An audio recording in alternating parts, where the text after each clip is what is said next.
जय जय गोविंद जय गोविंद जय जय गोपाल जय जय गोविंद जय गोविंद जय जय गोपाल जय जय गोविंद जय जय गोपाल जय जय राधा रमन हरि गोपाल जय जय राधा रमन हरि गोपाल जय जय राधा रमन हरि गोविंद जय जय राधा रमन हरि गोविंद जय जय गोविंद जय जय गोपाल जय जय गोविंद जय जय गोविंद जय जय गोपाल जय जय गोविंद जय जय गोपाल जय जय राधा रमन हरि गोविंद जय जय राधा रमन हरि गोविंद जय राधा रमन हरि गोपाल जय जय राधा रमन गोविंद जय जय गोपाल जय जय गोविंद जय जय गोपाल जय जय गोविंद जय जय गोपाल जय जय गोविंद जय जय गोपाल जय जय राधा रमन हरि गोपाल जय जय राधा रमन हरि गोपाल जय जय राधा रमन हरि गोविंद जय जय। बहुत बहुत धन्यवाद देवियों, बहुत सुंदर सब कुछ।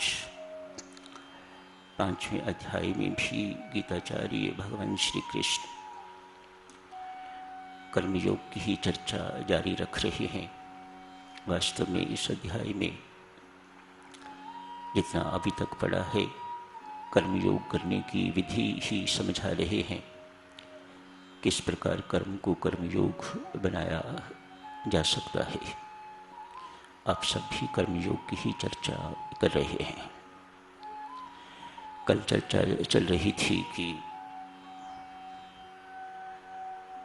हम कर्तव्य कर्म निभाते हैं, कुछ के प्रति नहीं। यदि सबके प्रति हम अपना कर्तव्य कर्म निभाते हैं, राग द्वेष रहित होके, पक्षपात रहित होके, तो ये कर्मयोग ही है। कर्मयोग में भेदभाव नहीं हुआ करता। साधक सुनो, कर्मयोगी को अपनी पुत्री तो अपनी पुत्री दिखाई देती है, लेकिन दूसरे के घर से जो पुत्री आई है वो बहू दिखाई देती है। तो ऐसा व्यक्ति कर्मयोगी नहीं बन सकेगा। दोनों के व्यवहार में जहाँ अंतर हो जाएगा, ये कर्मयोगी का चिन्ह नहीं है। कर्मयोगी बनना चाहते हो तो आपको इन छोटी छोटी बातों का बहुत ध्यान रखने की ज़रूरत है। बड़ी बड़ी बातें नहीं हैं, हैं ही बहुत छोटी छोटी बातें। कर्मयोग में देवियों सज्जनों, सुख की उंगली अपनी ओर कभी नहीं मुड़ती। कर्मयोगी बहुत अच्छी तरह से जानता है, सुख मेरे भोगने की चीज नहीं है, सुख औरों को देने की चीज है। जिस किसी की समझ में ये इतनी सी बात आ जाएगी, वह तत्काल कर्मयोगी बन जाएगा। पुनः सुनिए, सुख भोगने की चीज नहीं है, सुख मांगने की, सुख पाने की चीज नहीं है, सुख बांटने की चीज है, सुख देने की चीज है। हाँ, दुख भोगने की चीज है। दुख भोगिएगा। कर्मयोगी दुख भोगता है, पर दूसरों को सुख देता है, दूसरों को सुख पहुंचाता है। अपनी इनकन्वीनियंसेस को नहीं देखता, अपनी असुविधाओं को नहीं देखता, दूसरों को सुविधा पहुंचाए वह कर्मयोगी है। दुख सह के भी दूसरों को सुख दे तो वह कर्म योगी है। यही गीताचार्य भगवान श्री कृष्ण हमें समझा रहे हैं। स्वार्थ रहित कर्म। स्वार्थ मानो सुख की उंगली अपनी तरफ, अपने लिए ही चाहना, अपनों के लिए ही चाहना, ये स्वार्थ है। लेकिन दूसरों को देना, दूसरों के लिए चाहना, उनका हित करना, उनका हित सोचना, उनके लिए हितकारी बोलना, उनके लिए हितकर कर्म करना, ये निस्वार्थ है। कर्मयोग, कर्मयोग सीमित नहीं है, बहुत व्यापक चीज है। आइए कुछ दृष्टांतों के माध्यम से देखते हैं। आज एक साहूकार देवियों, घोड़ी है, उसके पास यातायात के साधन इस प्रकार के नहीं थे उस वक्त जैसे अब। घोड़ियों पर जो अमीर लोग हैं वे यात्रा इत्यादि किया करते, गरीब तो बेचारे पैदल ही चलते। लेकिन साहूकार लोग, अमीर जो घोड़ी रखनी अफोर्ड कर सकते, घोड़ा रखना अफोर्ड कर सकते थे, वह घोड़ों पर यात्रा किया करते। किसी जरूरी काम से इस साहूकार को कहीं जाना है, घोड़ी बीमार है, अतएव जाना भी जरूरी है। कैसे जाया जाए? पैदल चलने का अभ्यास नहीं रहा हुआ, शायद जल्दी भी पहुंचना हो, पैदल जाने से देरी हो जाती है, घोड़ी जल्दी पहुंचाएगी। दौड़ाते हैं लोग घोड़े घोड़ियों को। बड़े भाई के पास गए, जाके कहा, भैया मुझे अमुक स्थान पर बहुत जरूरी काम से जाना है, मेरी घोड़ी बीमार है, मेहरबानी करके थोड़े समय के लिए मुझे अपनी घोड़ी दे दो तो मैं दोपहर तक लौट आऊंगा, आते ही घोड़ी आपको वापस कर दूंगा। बड़े भैया ने कहा, छोटू घोड़ी घर पर नहीं है। बात खत्म हो गई। छोटे ने बड़े के पांव छुए और चलने लगा तो अंदर से घोड़ी के हिनहिनाने की आवाज आई। छोटा मुड़ा, बड़े भैया आपने तो कहा था कि घोड़ी अंदर नहीं है, पर घोड़ी तो अंदर हिनहिना रही है, उसकी आवाज बाहर मुझे सुनाई दी है। मूर्ख, बड़ा भाई कहता है, मूर्ख, उस पशु की भाषा तेरी समझ में आ गई, लेकिन मेरी बात पर तुम्हें विश्वास नहीं। छोटे ने आंख बंद करी, हाथ जोड़ के कहा, भैया आज इस घोड़ी ने मेरी आंख खोल दी। घोड़ी के अंदर स्वार्थ नहीं, पशु के अंदर स्वार्थ नहीं होता, पशु के अंदर अभिमान नहीं होता, स्वार्थ नहीं होता, इसलिए उसकी वाणी हर कोई समझ सकता है। मनुष्य को समझना बहुत कठिन है। इतनी सी बात कह के छोटू चला गया। बहुत दिल पर बोझ लेके छोटू जा रहा है। एक मामूली सी बात के लिए बड़े भैया ने मेरे साथ इतना बड़ा झूठ बोला है, ये मेरा भैया कहलाने योग्य नहीं है, कैसे मैं इनकी बात पर विश्वास करूं? घोड़ी पशु अधिक विश्वसनीय निकला। इतनी देर में बड़े को लगा छोटा रुष्ट गया है, असंतुष्ट गया है, अतएव भागते भागते पीछे गए। छोटू को आवाज लगाई, रुको, घोड़ी ले जाओ, मेरे से भूल हो गई, स्वार्थवश लोभवश मेरे से झूठ बोला गया, मैंने बात छुपाई। स्वार्थ साधकों ये सब कुछ करवाएगा।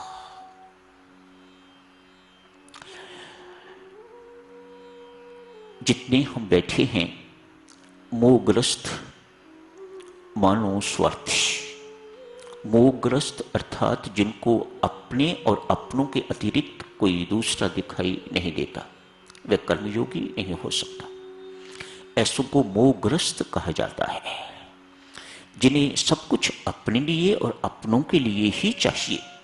जो सब कुछ अपने लिए और अपनों के लिए ही करते हैं उन्हें मोहग्रस्त कहा जाता है।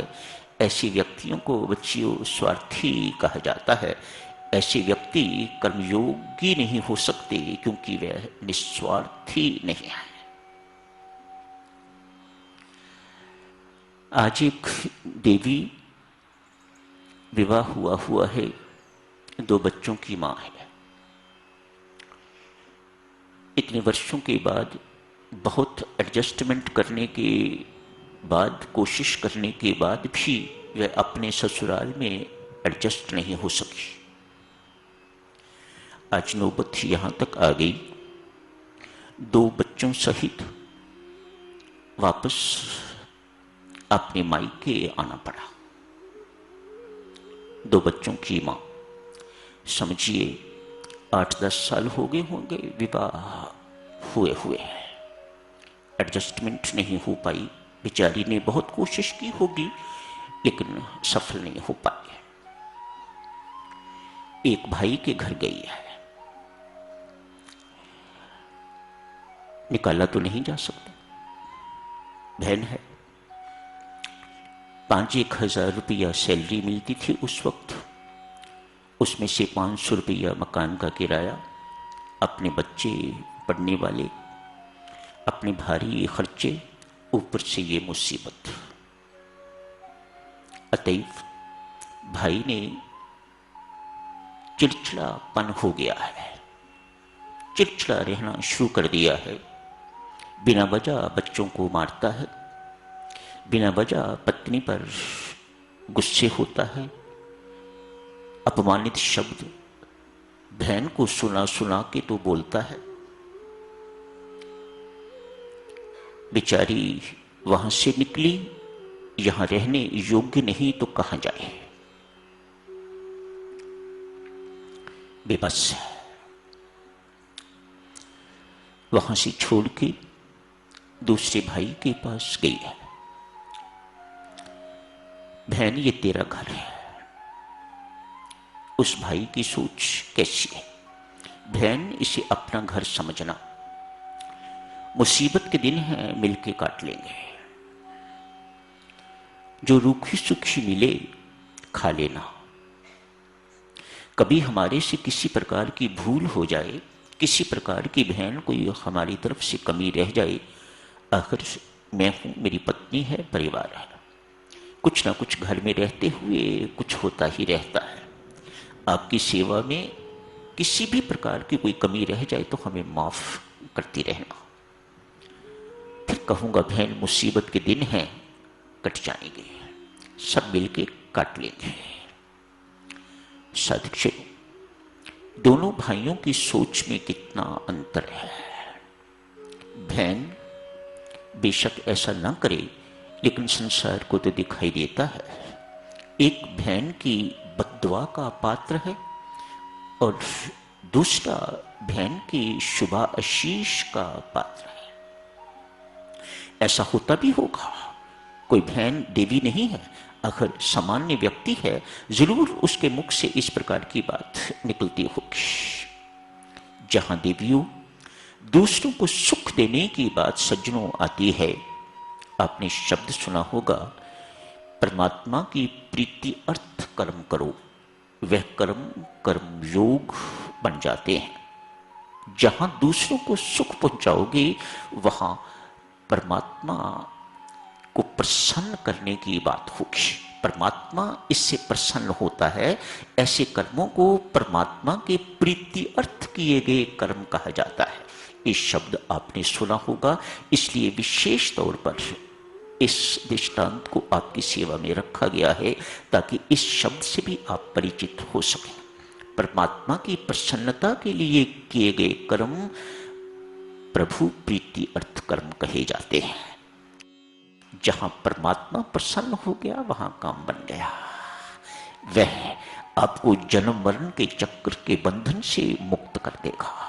उसकी प्रसन्नता ही तो है ना। मीरा कहती है ना, राम रसिया रिझाऊं ए माए, मानो उनके रीझने से मेरा सब कुछ ठीक हो जाएगा।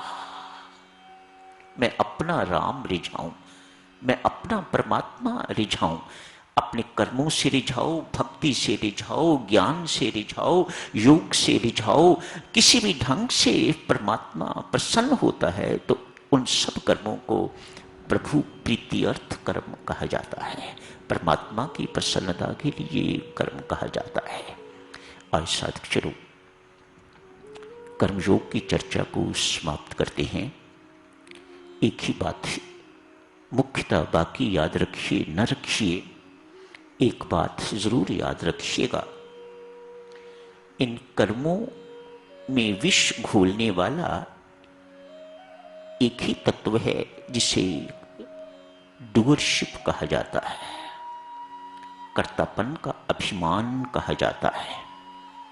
इस कर्तृत्व को बीच में से निकाल दें तो ऐसा ही कर्म हो जाता है जैसा सांप के मुख में से विष की थैली निकाल दी जाए तो उसे बेशक गले में डाल लो, उसे पटारे में डाल लो, वह कुछ नहीं बिगाड़ सकता आपका। वैसे ही जिस कर्म से कर्तापन का अभिमान, डूअरशिप आपने निकाल दी, जो कर्म आपने परमात्मा को समर्पित कर दिया, क्या अर्थ है इसका परमात्मा को समर्पित करने का? मात्र अपनी सोच बदलने की आवश्यकता है। परमात्मा, मैं तेरी कृपा के बिना कुछ नहीं कर सकता, मैं तेरी शक्ति के बिना कुछ नहीं कर सकता, मैं अपने आप में करने योग्य कुछ नहीं। दिन भर जो कुछ आपने करवाया है सब आपकी कृपा से हुआ है, सब आपकी शक्ति से हुआ है, आपके बल से हुआ है। यदि आप अभी तक इस स्थिति पर नहीं पहुंचे कि ये कह सकें कि परमात्मा सब कुछ तेरी इच्छा से हुआ है, ये कठिन काम है। इसके लिए बहुत लंबी साधना चाहिए, तब जाके ये अकल आती है, ये बोध होता है कि सब कुछ परमात्मा की इच्छा से होता है। पर इस बात पर तो हर एक को टिकना चाहिए कि सब कुछ परमात्मा की कृपा से होता है, सब कुछ परमात्मा की शक्ति से होता है। ये कड़छी हिला रही हुई वह किस वक्त रुक जाएगी कुछ नहीं कहा जा सकता। एक महिला किसी डेंटिस्ट के पास गई है, दांत निकलवाने के लिए डेंटिस्ट महोदय ने एक इंजेक्शन लगाया है। इंजेक्शन लगाते ही कुछ मिनटों में ये सारे का सारा भाग पैरालिसिस हो गया है। बेचारी चलती फिरती शव की तरह जीवन हो गया है, कुछ करने योग्य नहीं, मानो हंसने योग्य भी नहीं है। बच्चे पास खड़े हैं, उनसे प्यार करना चाहती है, प्यार नहीं कर सकती, उनसे बोलना चाहती है, वह बोल नहीं सकती। क्यों? सब कुछ ही उसका खत्म हो गया।